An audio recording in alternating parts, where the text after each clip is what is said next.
Hello students, कैसे हो आप सभी लोग।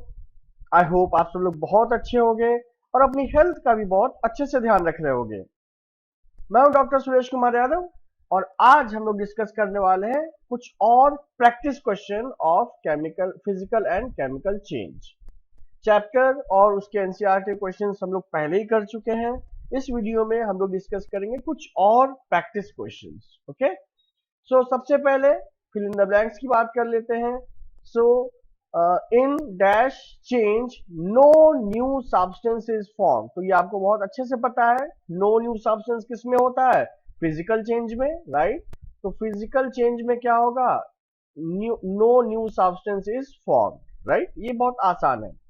अब फाउल स्मेलिंग का मतलब क्या हो गया? Bad smelling, spoiled food is a which change, क्योंकि फाउल स्मेल है मतलब कुछ तो नया सब्सटेंस बना होगा जिसकी वजह से ये फाउल स्मेल बन रही है।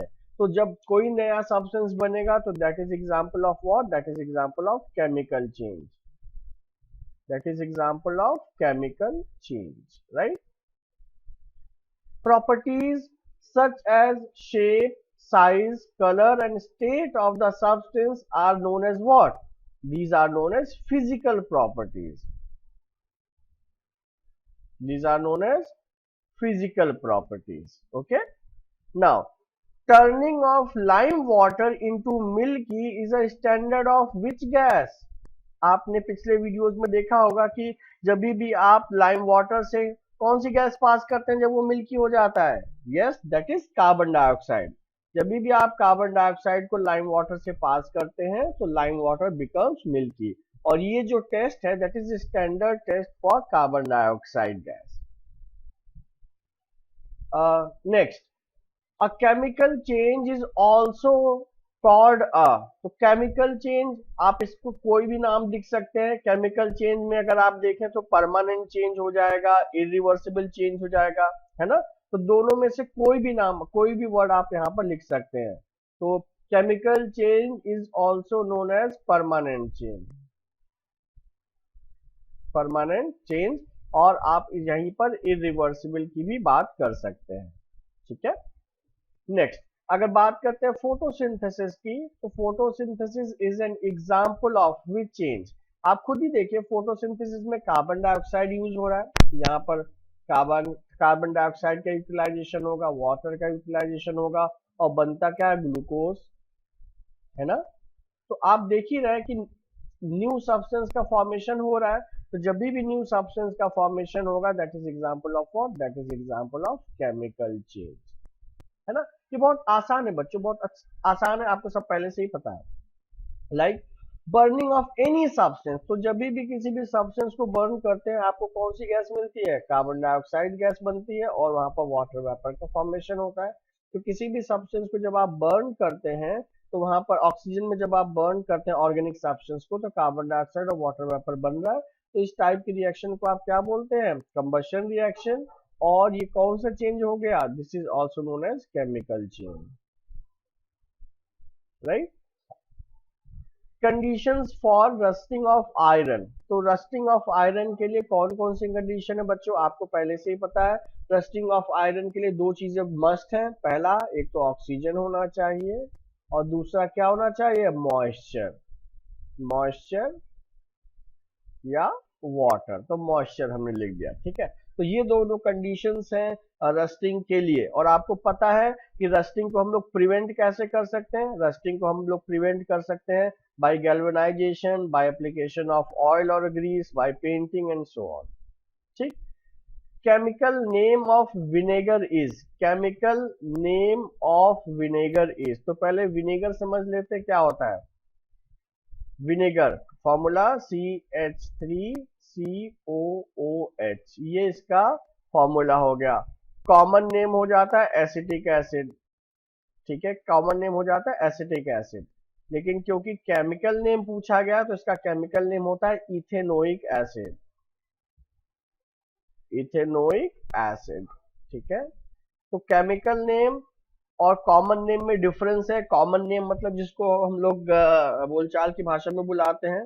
तो आप इसको विनेगर भी बोलते हैं, एसिटिक एसिड भी बोलते हैं, लेकिन अगर केमिकल नेम की बात करते हैं तो वहां पर इसको आप इथेनोइक एसिड बोलते हैं। Okay, now let's see question number 2. Show with the help of chemical and word equation the chemical reaction between vinegar and baking soda. तो पहले बच्चों हम वर्ड इक्वेशन लिखेंगे और उसके बाद में फिर केमिकल इक्वेशन लिखेंगे। तो विनेगर, विनेगर अभी आपने देखा विनेगर का क्या नाम हो जाता है, acetic acid, acetic acid, right, acetic acid है। ये बेकिंग सोडा, ठीक है, बेकिंग सोडा, बेकिंग सोडा। तो अगर बेकिंग सोडा है, ये रिएक्ट करके क्या बनाएगा देखते हैं। एसिटिक एसिड का फॉर्मूला CH3COOH, ये एसिटिक एसिड हो गया, ठीक।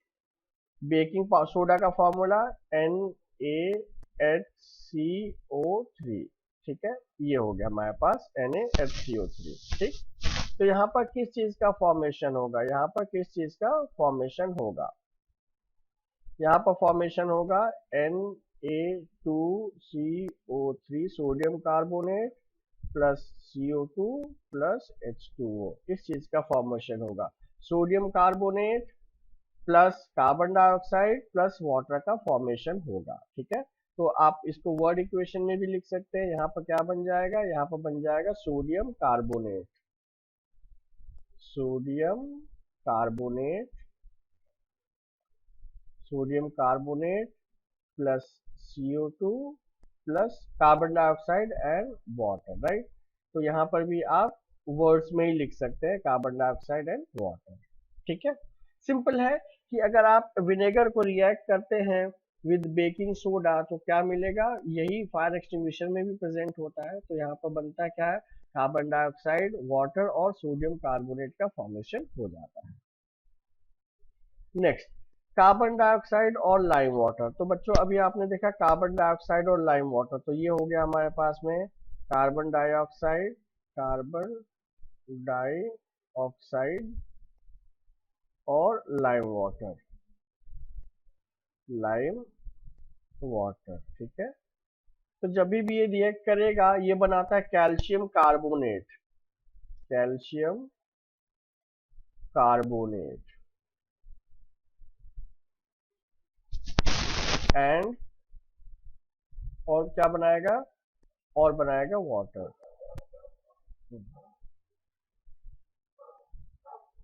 देख लेते हैं, CO2 plus CaOH whole twice, right. तो ये बनाएगा CaCO3 प्लस H2O। और यहाँ पर जो CaCO3 होता है ये बेसिकली प्रिसिपिटेट होता है। तो जो अभी आप लोगों ने पढ़ा था ना कि जैसे आप कार्बन डाइऑक्साइड को लाइम वाटर से पास करते हैं इट बिकम्स मिल्की, तो मिल्की जो होता है वो इसी कैल्शियम कार्बोनेट की वजह से होता है, क्योंकि ये प्रिसिपिटेट है, ये इनसॉल्युबल है, जिसकी वजह से लाइम वाटर जो है वो मिल्की हो जाता है। Next, burning of magnesium ribbon, burning of magnesium ribbon. तो जो मैग्नीशियम की स्ट्रिप है, मान लीजिए हमारे पास ये मैग्नीशियम की स्ट्रिप है, जब आप इसको ऑक्सीजन में बर्न करते हैं तो क्या बनाएगा, ये बनाएगा मैग्नीशियम ऑक्साइड, ठीक है। यहीं पर थोड़ा बैलेंस करने की भी कोशिश कर लेते हैं, तो ये हमने बैलेंस भी कर लिया। और आपने जब पढ़ा था तो आपने ये भी देखा था कि जब भी आप मैग्नीशियम रिबन को बर्न करते हैं इसको सैंड पेपर से क्लीन करना पड़ता है ताकि ये बर्निंग जो है वो इवन और आसानी से हो पाए। तो आप यहाँ पर लिखेंगे magnesium, magnesium plus oxygen form magnesium oxide, magnesium oxide, right, okay. अगर यहीं पर हम मैग्नीशियम ऑक्साइड के नेचर की बात कर लें तो ये किस नेचर का होगा बच्चों, this is basic in nature. क्यों, क्योंकि ये मेटेलिक ऑक्साइड है और मेटेलिक ऑक्साइड हमेशा बेसिक नेचर के होते हैं। नेक्स्ट डिस्कस कर लेते हैं मैग्नीशियम ऑक्साइड एंड वाटर। तो देखिए यही जो मैग्नीशियम ऑक्साइड है, यही मैग्नीशियम ऑक्साइड है, ये मैग्नीशियम ऑक्साइड है। जब आप इसको वाटर में डिसॉल्व करते हैं तो क्या बनाता है, ये बनाता है मैग्नीशियम हाइड्रोक्साइड, एक बनाता है मैग्नीशियम हाइड्रोक्साइड, राइट। तो magnesium oxide, magnesium oxide plus water क्या बनाएगा, ये बनाएगा मैग्नीशियम हाइड्रोक्साइड, राइट। और ये जो मैग्नीशियम हाइड्रोक्साइड है इसको मिल्क ऑफ मैग्नीशिया भी कहते हैं बच्चों। और जितने भी एंटासिड होते हैं, एंटासिड का मतलब ऐसे सब्सटेंसेस जो हमको स्टमक में एसिडिटी से रिलीफ दिलाते हैं, तो उसका एक इंपॉर्टेंट कंस्टिट्यूएंट होता है मिल्क ऑफ मैग्नीशिया या magnesium hydroxide. Next, rusting of iron. तो रस्टिंग ऑफ आयरन के लिए जरूरी क्या है बच्चों, रस्टिंग ऑफ आयरन के लिए दो चीजें बहुत जरूरी है, एक तो ऑक्सीजन और दूसरा मॉइस्चर, राइट। तो जब भी आप इसको रिएक्ट कराएंगे तो ये बना लेगा Fe2O3 डॉट XH2O। तो ये जो फॉर्मूला है दिस इज फॉर रस्ट, ये रस्ट का फॉर्मूला है, राइट। इसी को अगर आप वर्ड में लिखेंगे तो यहाँ पर हो जाएगा आयरन प्लस ऑक्सीजन। ऑक्सीजन कहाँ से मिलेगी, ऑफ कोर्स एयर से मिलेगी। मॉइस्चर या वाटर, आप जो भी लिखना चाहें, ठीक है, to form what, to form rust, ठीक। तो Fe2O3.XH2O जो है वो रस्ट का फॉर्मूला है।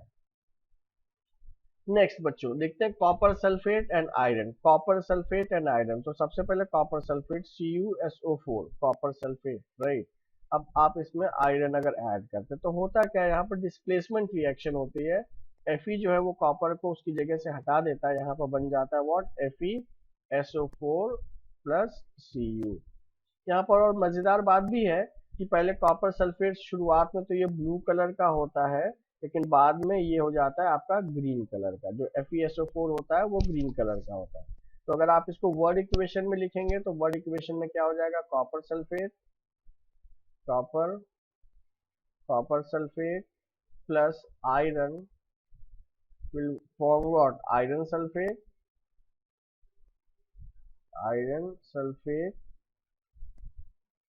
प्लस कॉपर, है ना। आसान है बच्चों।